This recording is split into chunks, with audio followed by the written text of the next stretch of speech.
কি হবে আলেম হয়ে ইমাম সেজে সমাজেতে, যদি পারো সত্য কথা উচ্চ স্বরে না বলিতে।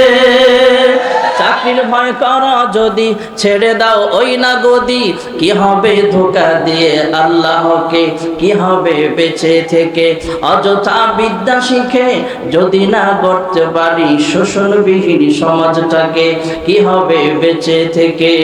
ঠিক না ঠিক? কি হবে লেখালেখি কলমবাজির এই মহড়া, সমাজের আসল চিত্র যদি না যায় তুলে ধরা। এই যে এক সপ্তাহ যাবৎ আমাদের দেশে যা ঘটতেছে, বিভিন্ন সাংবাদিকের প্রচারণায় বোঝা যায় কোন মিডিয়া সত্যের পক্ষে কথা বলছে আর কোন মিডিয়া দালালি করছে। এটাই আইনুদ্দিন আল আজাদ রহমতুল্লাহ আলাইহি সরাসরি বলেছিলেন, কি হবে লেখালেখি কলমবাজির এই মহড়া, সমাজের আসল চিত্র যদি না যায় তুলে ধরা। যদি ওই ঘোষের বলে কলমটা উল্টো চলে, আপনারা কইলেও ঠিক না কইলেও ঠিক, ঠিক কইলে একটু জোরেই কইলেন, ঠিক না বেঠিক? কি হবে লেখালেখি কলমবাজির এই মহড়া, সমাজের আসল চিত্র যদি না যায় তুলে ধরা। যদি ওই ঘোষের বলে কলমটা উল্টো চলে, তবে কি যাবে রোখা দুর্নীতিকে, কি হবে বেঁচে থেকে। ঠিক না বেঠিক? কি হবে ছাত্র সেজে চুমু খেয়ে সনদ খানা, যদি হয় বিদ্যালয়টা পতিতাদের আড্ডাখানা। কি হবে পুরুষ হয়ে জন্ম নিয়ে এই দেশেতে, যদি যায় ঘুরে ফিরে ক্ষমতাটা নারীর হাতে। কিবা জবাব দিবে, কিভাবে মুখ দেখাবে আমাদের আগামী সেই প্রজন্মকে, কি হবে বেঁচে থেকে। ঠিক না বেঠিক? আমি যে সূরা আপনাদের মাঝে তেলাওয়াত করেছি, সূরাটা কোরআনুল কারীমের একদম ছোট্ট একটা সূরা। টাইমও কম, আমিও ছোট মানুষ, আর সূরাটাও পড়লাম কোরআনের সবচেয়ে ছোট্ট একটা সূরা। এই সূরাটা আমরা সবাই চিনি, সবাই জানি। প্রায় মানুষ এই সূরাটা মুখস্থ, অধিকাংশ মানুষ এই সূরাটা আমরা জানি। এই সূরার নাম সূরাতুল কাউসার। সবাই বলেন সূরার নাম কি? আমাদের সমাজে অনেকের নাম কাউসার আছে না নাই? এই সূরার নামটা শুনতো। এই সূরাতে 3টা আয়াত আছে। পুরা কোরআনুল কারীমে সর্বমোট আয়াত সংখ্যা এক বর্ণনা মতে 6666 আয়াত। কয় আয়াত? 6666 আয়াত। সবচেয়ে বড় সূরা হলো সূরাতুল বাকারা। আর আমি যে আয়াত, যেই 3টা আয়াত ছোট ছোট আয়াত, এই সূরার ভিতরে 3টা আয়াত, 3 আয়াত বিশিষ্ট সূরা সূরাতুল কাউসার। 6666 আয়াতের মধ্যে এটার ভিতরে ছোট ছোট 3টা আয়াত আছে। এই 3 আয়াত বিশিষ্ট সূরা সূরাতুল কাউসার ছাড়াও আরো 2টা আছে। তার মানে কোরআনে মোট 3টা সূরা আছে 3 আয়াত বিশিষ্ট। একটা সূরা হলো সূরাতুল আসর। বিসমিল্লাহির রহমানির রহিম। ওয়াল আসর ইন্নাল ইনসানা লাফি খুসর ইল্লাল্লাযীনা আমানু ওয়া আমিলুস সালিহাতি ওয়া তাওয়াসাউ বিল হাক্কি ওয়া তাওয়াসাউ বিস সাবর। কয়টা হলো আয়াত? সবাই বলেন না? 3 আয়াত। আরেকটা হলো ইজাজা সূরা। ইযা জাআ নাসরুল্লাহি ওয়াল ফাথ ওয়া রাআইতান নাসা ইয়াদখুলুনা ফী দীনিল্লাহি আফওয়াজা فسبح بحمد ربك واستغفره إنه كان توابا। কয়টা হলো? 3 আয়াত।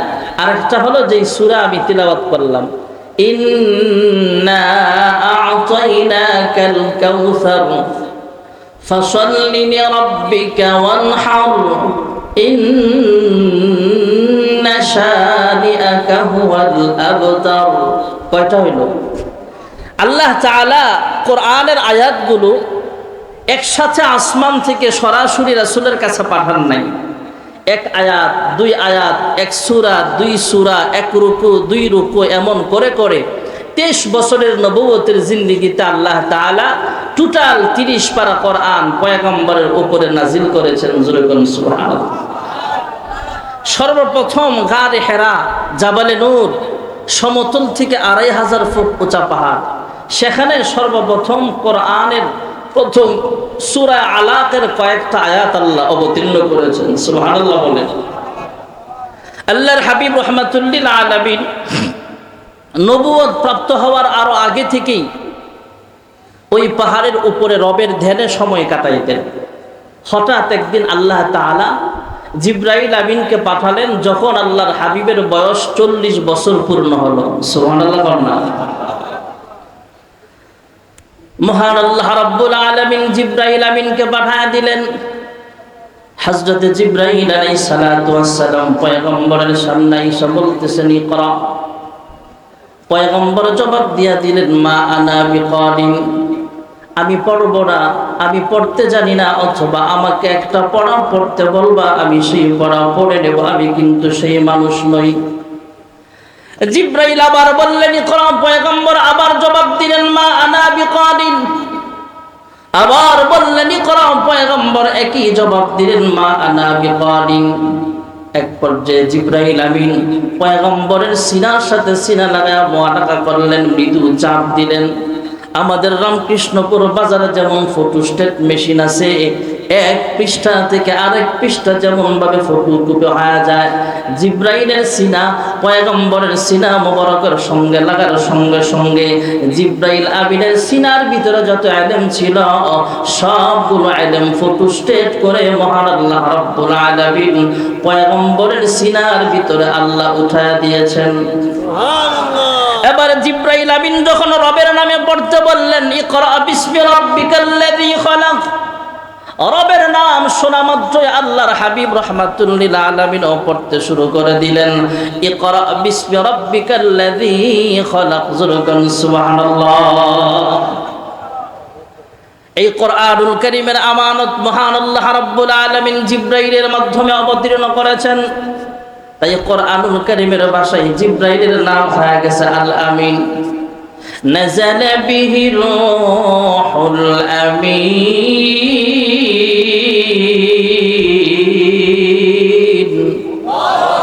মানুষ আন্দাজে আওয়াজটা হয় না, আরেকটু মহাব্বতে জোরে আল্লাহু আকবার। এদেশে আল্লাহু আকবারের সুরে সূর্য ওঠে, এদেশে আল্লাহু আকবারের সুরে সূর্য ডুবে, এদেশের মোল্লা মাঝি কৃষক শ্রমিক সবার ছোটে শোনো রে লা ইলাহা ইল্লাল্লাহর জিকির উঠে। ঠিক না ঠিক? ইমানের তপ্ত আগুন জ্বলছে সবার বুকে বুকে, সে আগুন দেশ হতে দেশ দেশান্তর জ্বলতে হবে। এদেশে আল্লাহু আকবারের সুরে সূর্য ওঠে, এদেশে আল্লাহু আকবারের সুরে সূর্য ডুবে। জোরে আল্লাহু আকবার। নাযালা বিহি রূহুল আমিন।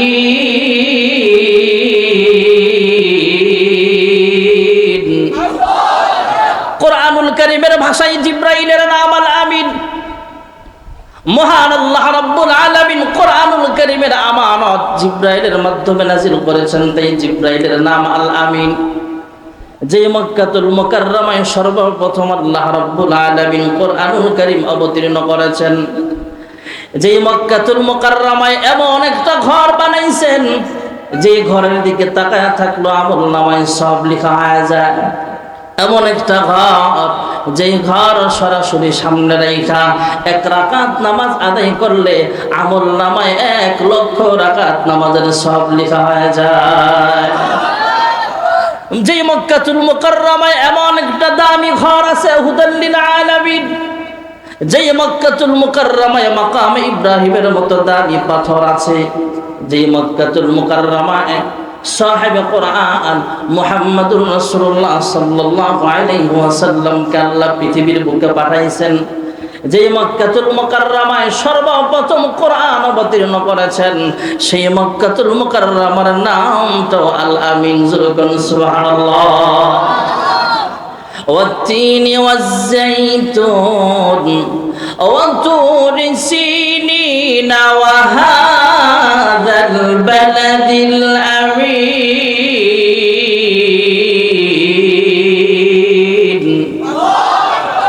কোরআনের আমানত জিব্রাইলের মাধ্যমে আল্লাহ অবতীর্ণ করেছেন, তাই জিব্রাইলের নাম হয়ে গেল আল আমিন। যেই মক্কাতুল মুকাররমায় সর্বপ্রথম কোরআন অবতীর্ণ করেছেন, মক্কাতুল মুকাররমার নামটা আল আমিন। সাহেবে কোরআন মুহাম্মাদুর রাসূলুল্লাহ সাল্লাল্লাহু আলাইহি ওয়াসাল্লামের নামটা আল আমিন। জুরকুন সুবহানাল্লাহ। ইয়া মুহাম্মদ জগত জালা, ইয়া মুহাম্মদ জগত জালা, কমলিওয়ালা तुम्हारी नाम, मदीना वाला तुम्हारी नाम। এই পৃথিবীর নামে ঢঙ্কা, এই পৃথিবীর নামে ঢঙ্কা, সবারি সেরা তোমারি নাম, কৌসর ওয়ালা তোমারি নাম। ফকির দরবেশ বাদশাগণের, ফকির দরবেশ বাদশাগণের গলারি মালা তোমারি নাম, কমলিওয়ালা তোমারি নাম। লৌহে মাহফুজে আছে যে লেখা, লৌহে মাহফুজে আছে যে লেখা, মিমেরি দাদা তোমারি নাম, আলামিন উপাধি তোমারি নাম। আল্লাহর হাবিব রাহমাতুল লিল আলামিন আনুষ্ঠানিকভাবে নবুয়ত প্রাপ্ত হওয়ার পর আল্লাহ তাআলার হুকুমে ঘরোয়া পরিবেশে মানুষদেরকে কালিমার দাওয়াত দিতে লাগলেন। আম্মা জান খাদিজাতুল কুবরা রাদিয়াল্লাহু তাআলা আনহাকে কালিমার দাওয়াত দিলেন। অল্প সময়ের ভিতরে অন্য কোনো এশকাল করেন নাই, সহজেই তিনি কালিমা পড়ে মুসলমান হয়ে গেলেন। আল্লাহর হাবিব জানতে চাইলেন, খাদিজা আমি যদি মানুষের কাছে কালিমার দাওয়াত নিয়ে যাই, মানুষ আগে নবুয়তের প্রমাণ চাইবে, প্রমাণ পাওয়ার পরে সিদ্ধান্ত নিবে মুসলমান হবে কি না হবে। কিন্তু খাদিজা তুমি অন্য কোনো এশকাল করলে না, প্রশ্ন করলে না, সহজেই কালিমা পড়ে মুসলমান হয়ে গেল। আম্মা জান খাদিজাতুল কুবরা রাদিয়াল্লাহু তাআলা আনহা ডাক দিয়া বলে, ওগো মুহাম্মদুর রাসূলুল্লাহ, ওগো আমার প্রাণের স্বামী গো, মানুষ আগে নবুয়তির প্রমাণ চায়, তারপরে মুসলমান হবে কি না হবে সিদ্ধান্ত নেবে। আর আমি খাদিজা বহু আগে থেকেই সিদ্ধান্ত নিয়ে অপেক্ষায় ছিলাম, আপনি কখন বলবেন নবুয়ত প্রাপ্ত হয়েছেন, আর আমি খাদিজা সঙ্গে সঙ্গে কালিমা পড়ে মুসলমান হয়ে যাব। আল্লাহর হাবিবের ছোট্টবেলার বন্ধু ছিলেন হযরত আবু বকর। আল্লাহর হাবিবের যুবক বয়সের বন্ধু ছিলেন আবু বকর। মক্কি জিন্দেগিতেও বন্ধু ছিলেন আবু বকর। মদিনার সফরেও আবু বকর সঙ্গে ছিলেন, হিজরতের সাথেও ছিলেন আবু বকর। মাদানী জিন্দেগিতেও সবচেয়ে ঘনিষ্ঠ সাহাবী ছিলেন আবু বকর। ইন্তেকালের পর সবচেয়ে ঘনিষ্ঠ তথা কাছের কবরটা হলো আবু বকর। সুবহানাল্লাহ। দুই সাথীকে পাশে নিয়ে হায় ঘুমিয়ে আছেন নিঝুম নিরালায়, সারা দাও রাসূলুল্লাহ রওজা পাকের কিনারে। আল্লাহর হাবিবের ঘনিষ্ঠ মানুষ আবু বকরকে কালিমার দাওয়াত দিলেন। হযরত আবু বকর সহজেই কালিমা পড়ে মুসলমান হয়ে গেলেন। আল্লাহর হাবিব ডাক দিয়া বলে, হে আবু বকর, আমি যদি মানুষের কাছে কালিমার দাওয়াত নিয়ে যাই, মানুষ আগে নবুয়তির প্রমাণ চাইবে, প্রমাণ পাওয়ার পরে ইচ্ছে হলে মুসলমান হবে, ইচ্ছে না হলে মুসলমান না হবে। কিন্তু আবু বকর তুমি এত সহজেই কালিমা পড়ে মুসলমান হয়ে গেলা। হযরত আবু বকর ডাক দিয়া কয়, ইয়া রাসূলুল্লাহ, ইয়া হাবিবাল্লাহ, আপনাকে আমি ছোট্ট সময় থেকে ভালো করে চিনি। এই 40 বছরের ভিতরে জিন্দেগিতে কোনোদিন আপনি একটা মিথ্যা কথাও বলেন নাই। সুবহানাল্লাহ।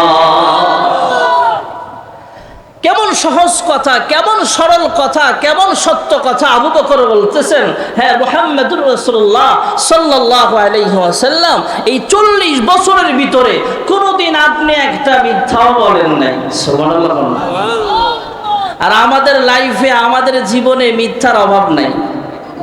ক্ষমতা পাবার আগে মনটা ভালো থাকে, পথে ঘাটে পাই যাকে সালামটা দেয় আগে, ক্ষমতা পেলে পরে ক্ষমতার এই জোরে এই জনতাকে সে আর চেনে না, যে কথা না বলে আমি থাকতে পারি না। ঠিক না ঠিক? আবার আমাদের সমাজটা তো এমন হয়ে গেছে, আমরা তো মসজিদের ইমামকেও ইনকোয়ারি করি, মসজিদের খতিব জুমার বয়ানে আমার দলের পক্ষে কথা বললো না বিপক্ষে বললো, এটাও আমরা ফলো করি, এটাও আমরা খেয়াল করি। আমরা ওলামায়ে কেরামও বলি, দেশ যেদিকেই যাক, দেশ যার পক্ষেই যাক, আমার চাকরি থাক বা না থাক, ফাঁসির কাস্টে ঝুলো ওলামায়ে কেরাম কিয়ামত পর্যন্ত হক কথা বলেছে, বলেই যাবে। ঠিক না বেঠিক? কি হবে আলেম হয়ে ইমাম সেজে সমাজেতে, যদি পারো সত্য কথা উচ্চ স্বরে না বলিতে। চাকরির ভয় করো যদি ছেড়ে দাও ওই না গদি, কি হবে ধোঁকা দিয়ে আল্লাহকে, কি হবে বেঁচে থেকে অযথা বিদ্যা শিখে যদি না করতে পারি শোষণবিহীন সমাজটাকে, কি হবে বেঁচে থেকে। ঠিক না ঠিক? কি হবে লেখালেখি কলমবাজির এই মহড়া, সমাজের আসল চিত্র যদি না যায় তুলে ধরা। এই যে এক সপ্তাহ যাবৎ আমাদের দেশে যা ঘটতেছে, বিভিন্ন সাংবাদিকের প্রচারণায় বোঝা যায় কোন মিডিয়া সত্যের পক্ষে কথা বলছে আর কোন মিডিয়া দালালি করছে। এটাই আইনুদ্দিন আল আজাদ রহমতুল্লাহ আলাইহি সুরে সুরে বলেছিলেন, কি হবে লেখালেখি কলমবাজির এই মহড়া, সমাজের আসল চিত্র যদি না যায় তুলে ধরা। যদি ওই ঘোষের বলে কলমটা উল্টো চলে, আপনারা কইলেও ঠিক না কইলেও ঠিক, ঠিক কইলে একটু জোরে কইলেন। ঠিক না বেঠিক? কি হবে লেখালেখি কলমবাজির এই মহড়া, সমাজের আসল চিত্র যদি না যায় তুলে ধরা। যদি ওই ঘোষের বলে কলমটা উল্টো চলে, তবে কি যাবে রোখা দুর্নীতিকে, কি হবে বেঁচে থেকে। ঠিক না ঠিক? কি হবে ছাত্র সেজে চুমু খেয়ে সনদ খানা, যদি হয় বিদ্যালয়টা প্রতি তাদের আড্ডাখানা। কি হবে পুরুষ হয়ে জন্ম নিয়ে এই দেশেতে, যদি যায় ঘুরে ফিরে ক্ষমতাটা নারীর হাতে। কিবা জবাব দিবে, কিভাবে মুখ দেখাবে আমাদের আগামী সেই প্রজন্মকে, কি হবে বেঁচে থেকে। ঠিক না বেঠিক? আমাদের মিথ্যার অভাব নাই, আমরা সুদের কারবারের সাথে জড়িত, ঘুষের সাথে জড়িত। আরে একজন চেয়ারম্যান, একজন মেম্বারের একটা সিগনেচারের জন্য আমাদের এলাকার চেয়ারম্যানরা হয়তো ভালো, আমাদের দেশের অনেক এলাকার চেয়ারম্যানের একটা সিগনেচারের জন্য ঘুষ লাগে। এমন আছে না নাই? দুর্নীতির আখড়ায় বসে জাহির করে গান, কলম দিয়ে কামায় টাকা আবার ধরে সাধুর ভান। ওরা শিক্ষিত শয়তান, ওরা শিক্ষিত শয়তান। ঠিক না ঠিক? আমাদের তো সকাল বিকাল কথার মিল নাই, আমাদের তো মিথ্যার অভাব নাই। আর আবু বকর বলতেছেন, ও নবীজি আপনার 40 বছরের জিন্দেগিতে একটা মিথ্যা কথাও পাই নাই। সুবহানাল্লাহ। আল্লাহর হাবিব প্রশ্ন করলেন, হ্যাঁ আবু বকর, আমি যদি কাউকে কালিমার দাওয়াত দিতে যাই, তাহলে মানুষ আগে নবুয়তির প্রমাণ চাইবে, তুমি তো উল্টা পাল্টা কোনো প্রশ্ন করো নাই, যাচাই বাছাই করো নাই, সহজেই কেন মুসলমান হয়ে গেল? হযরত আবু বকর সিদ্দিক ডাক দেয়া বলে, ইয়া রাসূলুল্লাহ, ইয়া হাবিবাল্লাহ, আপনার 40 বছরের ভিতরে জীবনে কোনোদিন দেখি নাই একটা মিথ্যা কথা বলতে। আজকেও যখন বলেছেন আপনি নবুয়ত প্রাপ্ত হয়েছেন, আমি আবু বকর 40 বছরের কথাগুলো যেমন বিশ্বাস করে নিয়েছিলাম, আজকের কথাটাও আমার 100% ইয়াকিন হয়ে গেছে। বিন্দু পরিমাণ আমি কোনো সন্দেহ করি নাই, অবশ্যই আপনি আল্লাহর পাঠানো একজন পয়গম্বর। তাই আমি আবু বকর সঙ্গে সঙ্গে কালিমা পড়ে মুসলমান হয়ে গেলাম। আল্লাহর হাবিবের ঘনিষ্ঠ আবু বকর মুসলমান হয়ে গেলেন। লম্বা চূড়া কথা বলার সময় নাই ভাইরা আমার। এক পর্যায়ে ওমর মুসলমান হলেন, আলী ওসমান মুসলমান হলেন। মুসলমানের সংখ্যা আস্তে আস্তে বাড়তেছে ভাইরা আমার। মুসলমানের সংখ্যা একজন দুইজন এমন করতে করতে আস্তে আস্তে বাড়তেছে। আল্লাহর হাবিব রাহমাতুল লিল আলামিন যেমন সফল একজন পয়গম্বর ছিলেন, যেমন সাইয়্যিদুল মুরসালিন ছিলেন, আল্লাহর হাবিব একজন সফল পিতাও ছিলেন। জোরে বলুন সুবহানাল্লাহ। আমাদের যেমন সংসার আছে, আল্লাহর হাবিবেরও সংসার ছিল। আল্লাহ ছেলেও দান করেছেন, মেয়েও দিয়েছেন। সুবহানাল্লাহ। যদি বলা হয় পৃথিবীতে একজন দামি শিশুর নাম বলে, তাহলে বলতে হবে মুহাম্মদের নাম। যদি জিজ্ঞেস করা হয় পৃথিবীর জমিনে সবচেয়ে দামি একজন কিশোরের নাম বলো, তাহলেও বলতে হবে মুহাম্মদ ইবনে আব্দুল্লাহ, পৃথিবীর সবচেয়ে দামি একজন কিশোরের নাম। যদি জিজ্ঞেস করা হয় দামি একজন পিতার নাম বলো, তাহলেও বলতে হবে মুহাম্মদের নাম। আর যদি বলা হয় পৃথিবীর সবচেয়ে একজন দামি মানুষের নাম বলো, তাহলেও বলতে হবে মুহাম্মদুর রাসূলুল্লাহ, পৃথিবীর সবচেয়ে দামি মানুষ।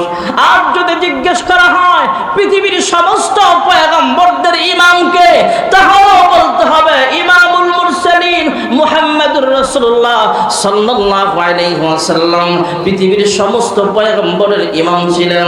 আর যদি বলা হয় সমস্ত নবীদের সেরা নবীর নাম বলো, তাহলেও বলতে হবে মুহাম্মদের নাম। আর যদি জিজ্ঞেস করা হয় আল্লাহ তাআলার পরে সমস্ত মাখলুকাতের ঊর্ধ্বে কার স্থান বলো, তাহলেও বলতে হবে মুহাম্মদুর রাসূলুল্লাহ সাল্লাল্লাহু আলাইহি ওয়াসাল্লামের মান মর্যাদা আল্লাহর পরে সমস্ত মাখলুকাতের চাইতেও বেশি। জোরে বলুন সুবহানাল্লাহ। मोहम्मद मुस्तफ़ा जाने खुदा को, खुदा जाने मोहम्मद मुस्तफ़ा को। আল্লাহর হাবিব রাহমাতুল লিল আলামিন যেমন নবী ছিলেন, তেমন একজন পিতাও ছিলেন। আল্লাহর হাবিবকে আল্লাহ তাআলা ছেলেও দান করেছেন, মেয়েও দান করেছেন। তবে মেয়েগুলোর হায়াত লম্বা হলো, সন্তানের মধ্যে ছেলেগুলোর হায়াত আল্লাহ কমায়া দিছে। আল্লাহ তাআলা আল্লাহর হাবিবের ছেলে সন্তানগুলোকে নিয়ে গেছে ছোট্ট সময়। সন্তান মারা গেলে বাবার মনের ভিতরে কষ্ট আছে না নাই? আল্লাহ তাআলা এর কারণ কোরআনুল কারীমের অন্য আয়াতের মাধ্যমে আমাদেরকে জানাইছেন, মা কানা মুহাম্মাদুন আবা আহাদিম মির রিজালিকুম ওয়ালাকিন রাসূলুল্লাহি ওয়া খাতামান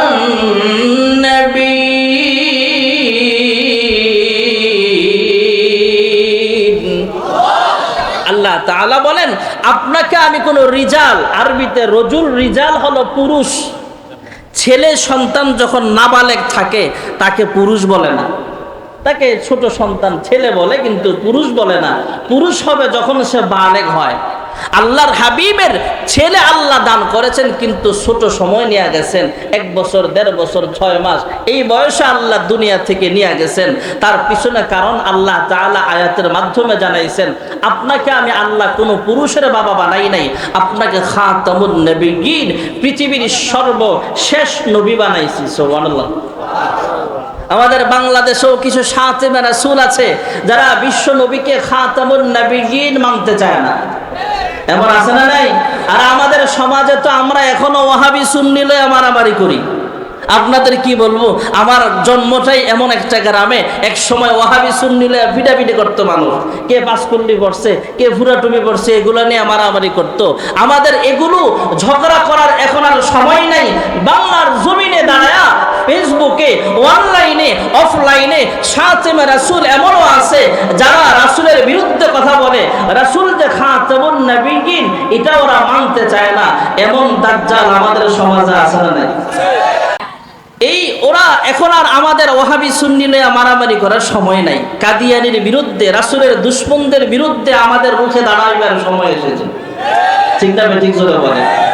যেই কথাটা বলতেছিলাম সেটা হলো রাসূল আকরাম সাল্লাল্লাহু আলাইহি ওয়াসাল্লামকে আল্লাহ ছেলেও দিবেন মেয়েও দিবেন। ফ্যানটা একটু দিক দেন। রাসূলের ছেলে বয়স কম অবস্থা আল্লাহ নিয়ে গেছেন, তার পিছনে কারণ অনেকগুলা। এর ভিতরে একটা আপনাদের বলি। ইব্রাহিম আলাইহিস সালামকে আল্লাহ ছেলে দিবেন, ইসমাইল জবিহুল্লাহ। বাবাও নবী, সন্তানও নবী, বাবার সম্মান কমছে না বাড়ছে? এখন আমার নবীর সন্তান বড় হইলে যদি ইব্রাহিম নবীর সমান মর্যাদা করতে চায় আল্লাহ তাআলা, তাহলে সন্তানকেও নবী বানান লাগে। সন্তানকে যদি নবী বানায় তাহলে আমার নবী শেষ নবী রইল কোথায়? আর যদি আমার নবীর সন্তান ছেলে বড় হওয়ার পরে নবুয়তি না দেয় তাহলেও ইব্রাহিম নবীর চাইতে সম্মান কমে যায়। তাই আল্লাহ তাআলা বলেন, আমি আল্লাহ অনেকগুলো কারণের ভিতরে মুফাসসিরিন লিখেছেন ভাইয়েরা আমার। আল্লাহ তাআলা এখানে আল্লাহ এই আয়াতে বলতেছেন, আমি আপনাকে কোনো পুরুষের বাবা বানাই নাই, বরং আপনাকে খাতামুন নবিয়্যিন বানাইছি। সুবহানাল্লাহ। আল্লাহর হাবিব রাহমাতুল লিল আলামিনের সন্তান মারা গেছে। এমনিই তো মন খারাপ, সন্তান মারা গেলে বাবার মনের ভিতরে কষ্ট আসে না নাই? সন্তানের কাঁধে সবচাইতে ভারী হলো সন্তানের লাশ, বাবার কাঁধে সন্তানের লাশ সবচাইতে ভারী হয়ে যায়। ছেলে মারা গেছে, আল্লাহর হাবিবের মনটা এমনি ভীষণ খারাপ। কাফির বেঈমানরা আনাচে কানাচে এখানে সেখানে বইসা, রাস্তা দিয়ে হাইটা হাইটা যায়, দোকানপাটে বইসা বইসা আড্ডা মারে। আর ডাক দিয়া কয়, মুহাম্মদ একটা আবতার। বাংলায় আমরা যেগুলাকে বলি আটখুরা। নাউজুবিল্লাহ। আটখুরা মানে যার কোনো সন্তান নাই। আল্লাহর হাবিবের তো সন্তান ছিল, ছেলেও ছিল মেয়েও ছিল, তবে মেয়েগুলোর হায়াত লম্বা হলো, ছেলেগুলোর হায়াত আল্লাহ কমায় দিছে। এর ভিতরে আল্লাহ অন্য রহস্য লুকায় রাখছে। কিন্তু কাফেররা গালি দিত এভাবে, আফতার বলে। আরবিতে আফতার, বাংলায় বলে আমরা আটখুরা। আরো অনেক কথা আছে এর ভিতরে। নির্বংশ আমরা বলি না, এর কোনো বংশ প্রদীপ জ্বালাইবার মতো কেউ নাই, এর ছেলে নাই, এমন কথা অনেকে বলে, সমাজে আছে না নাই? এইসব কথা বলবেন না। ছেলে দিছেন আল্লাহ, মেয়ে দিছে কে? আল্লাহর হাবিব কখনো ছেলের ব্যাপারে বলে নাই ছেলে হইলে জান্নাত, কিন্তু মেয়ের ব্যাপারে বলেছেন, একটা মেয়ে তুমি আবেদা বানাও, আল্লাহর আবেদা বানাও, আলেমা বানাও, হাফেজা বানাও, আল্লাহ তোমাকে একটা জান্নাতের মালিক বানায় দিবে।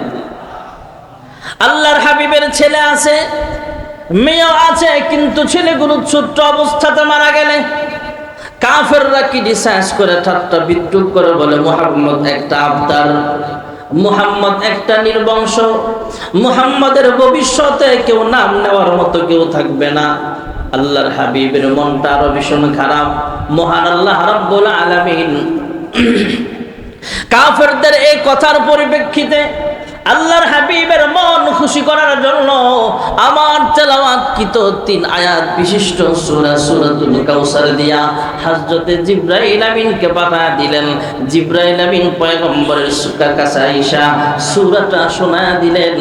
বিসমিল্লাহির রহমানির রহিম।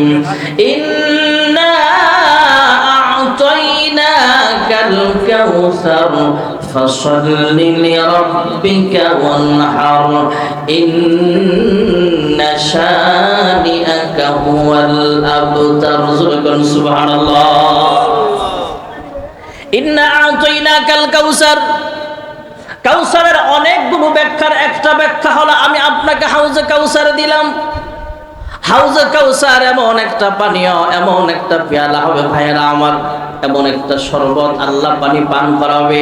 হাসরের মাঠে একবার যখন হাউজে কাউসারের পানি পান করব, 50,000 বছর পর্যন্ত ক্ষুধাও লাগবে না, পিপাসাও লাগবে না। সুবহানাল্লাহ। আরেকটা ব্যাখ্যা বলেই শেষ করে দিব ভাইয়েরা আমার। আল্লাহ তাআলা বলে, ইন্না আ'তাইনাকাল কাউসার। কাউসারের আরেকটা ব্যাখ্যা হলো কাসরাত উম্মত। ওগো পয়গম্বর, আমি আল্লাহ আপনাকে উম্মত বানায় দিলাম। আপনার ছেলে নেই, আপনার ছেলে সন্তানটা দুনিয়া থেকে বিদায় হয়ে যাওয়ার পর কাফেররা বলে আপনার নাম নেওয়ার মতো কেউ নেই, আপনাকে নির্বংশ বলে গালি দেয়, আপনাকে আফতার বলে গালি দেয়। ওগো পয়গম্বর, আপনাকে কোনো পুরুষের বাবা বানাই নাই, তবে খাতামুন নবীয়িন আপনাকে বানাইলাম। আপনাকে আমি আল্লাহ তাআলা এমন উম্মত বানায় দিলাম, সব নবীর চাইতেও বেশি উম্মত নিয়ে আল্লাহর হাবিব হাসরের মাঠে দাঁড়াবে। জোরে বলুন সুবহানাল্লাহ। আল্লাহর হাবিব যখন প্রাথমিক অবস্থায় কালিমার দাওয়াত দেয়, তখন মুসলমানের সংখ্যা ছিল মাত্র 40 জন মুসলমান। আল্লাহর হাবিব মক্কা থেকে যখন মদিনায় হিজরত করেন, মদিনায় হিজরতের পর প্রথম যুদ্ধ হয়েছিল বদরের প্রান্তরে। তখন বদরের প্রান্তরে মুসলমানের সংখ্যা ছিল 313 জন। আর আল্লাহর হাবিব যখন মক্কা বিজয় করেন, তখন প্রায় 10,000 সাহাবায়ে কেরাম সঙ্গে ছিলেন। আল্লাহর হাবিব রাহমাতুল লিল আলামিন যখন বিদায় হজ্জের ভাষণ দেন, তখন মুসলমানের সংখ্যা ছিল 100 লক্ষ। সুবহানাল্লাহ। কমছে নাকি বাড়ছে? আর বর্তমান পৃথিবীতে কোটি কোটি মুসলমান। সুবহানাল্লাহ। আল্লাহ বলেন ইন্না আতাইনাকাল কাউসার। আপনি মন খারাপ করেন না, আপনার নাম নেওয়ার মতো মানুষ আছে। ছেড়ে নাম নিবে না তো কি হয়েছে? আমি আল্লাহ এমন সিস্টেম জারি করে দিলাম, কিয়ামত পর্যন্ত ফজরের আজান হবে, যোহরের আজান হবে, আসরের আজান হবে, মাগরিবের আজান হবে, এশারের নামাজের আজান হবে, 5 ওয়াক্ত নামাজের আজান যখন দেওয়া হবে, ইকামত যখন দেওয়া হবে, মুয়াজ্জিন যখন বলবে আশহাদু আল্লা ইলাহা ইল্লাল্লাহ, এরপরেই বলবে আপনার নাম, আশহাদু আন্না মুহাম্মাদুর রাসূলুল্লাহ। সুবহানাল্লাহ। আল্লাহ তাআলা এই সূরাটাকে এই পরিপ্রেক্ষিতে নাজিল করে আল্লাহর হাবিবকে সান্ত্বনা দিলেন, আপনার ছেলে নাই দীক্ষা আপনি মন খারাপ করেন না। এর পরের আয়াতে আল্লাহ বলেন ফাসাল্লি লিরাব্বিকা ওয়ানহার, অতঃপর আপনি নামাজ পড়েন, কুরবানি করেন। সুবহানাল্লাহ। এর পরের আয়াতে আল্লাহ বলেন ইন্না শানিআকা হুয়াল আবতার, আপনাকে যারা নির্বংশ বলে এরাই হলো আসল নির্বংশ। ঠিক না ঠিক বলেন? আল্লাহ তাআলা আল্লাহর গোলাম রাসূলের উম্মত হিসেবে জিন্দেগি কাটাইবার তৌফিক, মরণ পর্যন্ত দ্বীনের উপরে অটল থাকার তৌফিক আল্লাহ দান করেন। আমিন। ওয়া আখিরু দাওয়ানা আলহামদুলিল্লাহি রাব্বিল আলামিন। আসসালামু আলাইকুম ওয়া রাহমাতুল্লাহ।